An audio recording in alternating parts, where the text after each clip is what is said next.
आज आपण सूर्याबद्दल बोलणार आहोत, पण एका वेगळ्या अँगलने. एका अशा टाईम कॅप्सूलबद्दल ज्याने सूर्याचा 100 वर्षांचा इतिहास आपल्यासमोर उलगडून ठेवला आहे. चला बघूया हे सगळं काय आहे. विचार करा, शास्त्रज्ञांनी नुकतंच काहीतरी कमालीचं केलंय. त्यांनी सूर्याचा 100 वर्षांहून अधिक काळाचा चुंबकीय इतिहास पुन्हा तयार केलाय. हो, खरंच एक संपूर्ण शतक. पण आता सगळ्यात मोठा प्रश्न, हे सगळं शक्य झालं तरी कसं? म्हणजे एवढी जुनी, इतकी अचूक माहिती शास्त्रज्ञांच्या हाती लागली कुठून? याच प्रश्नाचं उत्तर आपण आज शोधणार आहोत. चला तर मग बघूया की सौर रहस्यांचं हे एक शतक कसं उलगडलं गेलं. आणि याचं उत्तर आहे ना, ते कुठल्याही नवीन टेक्नॉलॉजीमध्ये नाहीये. ते लपलंय जगातील एका सर्वात जुन्या वेधशाळेच्या आर्कायव्हल डेटामध्ये. हो, एका सायंटिफिक टाईम कॅप्सूलमध्ये. आणि आपल्या या सगळ्या कथेचा खरा हिरो आहे कोडाईकनाल सौर वेधशाळा. आपण सोप्या भाषेत तिला कोसो म्हणूया. ही काही साधीसुधी जागा नाहीये. याची स्थापना झाली होती 1899 मध्ये कोडाईकनाल येथे.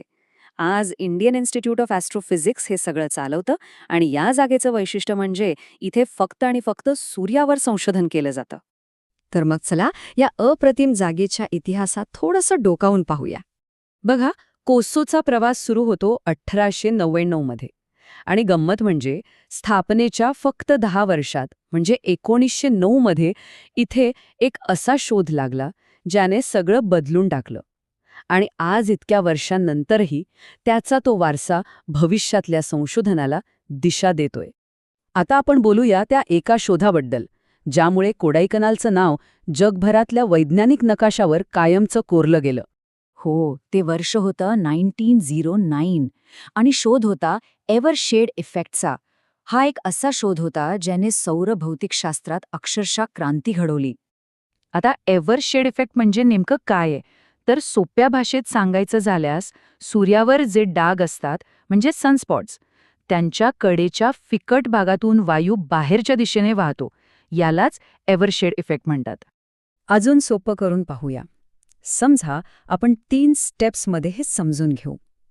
पहिली स्टेप, सूर्यावरचा एक डाग म्हणजे सनस्पॉट बघा. दुसरी स्टेप, त्याच्या बाजूचा जो फिक्कट भाग आहे ज्याला पेनम्ब्रा म्हणतात तो ओळखा. आणि तिसरी आणि शेवटची स्टेप, बघा की त्या भागातून वायू बाहेरच्या दिशेने वाहतोय का. बस, हाच आहे एव्हरशेड इफेक्ट. पण कोसोचं योगदान फक्त एका शोधापुरतं मर्यादित नाहीये. तिचा वारसा खूप मोठा आहे. या वेधशाळेत जे काही महत्त्वाचं काम होतं ते शक्य होतं कोडाईकनाल टॉवर टनेल टेलिस्कोपमुळे.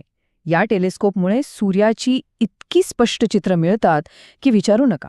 आणि ह्याच तंत्रज्ञानाच्या मदतीने कोसोने आपल्याला सनस्पॉट्स, सौरज्वाला म्हणजे सोलार फ्लेअर्स आणि सूर्याचं संपूर्ण चक्र ह्या सगळ्या गोष्टी अधिक चांगल्या प्रकारे समजून घ्यायला खूप मोठी मदत केली आहे. एक खूप छान वाक्य आहे, भूतकाळ कधीच मृत नसतो. खरं तर तो भूतकाळ असतोच कुठे. आणि हे वाक्य ना इथे अगदी तंतोतंत लागू होतं.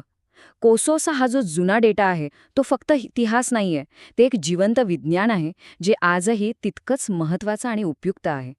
आणि आता जाता जाता एक विचार, जर एका वेधशाळेच्या जुन्या फाईल्स 100 वर्षांचा सौर इतिहास पुन्हा लिहू शकतात, तर जरा कल्पना करा, जगभरातल्या अशा कितीतरी आर्काइव्हजमध्ये अजून कोणकोणती रहस्य दडलेली असतील.